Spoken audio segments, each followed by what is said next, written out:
So my recipe for today is mango pachadi. This recipe is an authentic Andhra style made with raw mangoes. This is a kind of an instant pachadi that can be eaten with hot rice and ghee. We need 3 medium-sized raw mangoes cut into small pieces, sliced green chilies, cumin, mustard and some curry leaves, red chili powder, turmeric and salt. In a pan, add oil with cumin and mustard seeds and curry leaves. Allow them to pop up.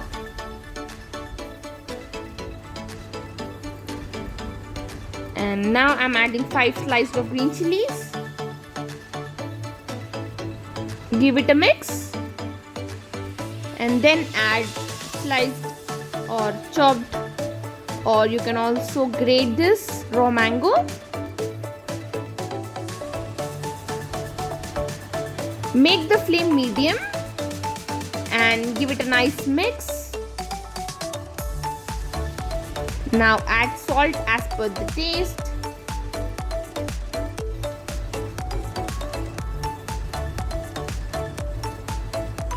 Turmeric powder and red chili powder.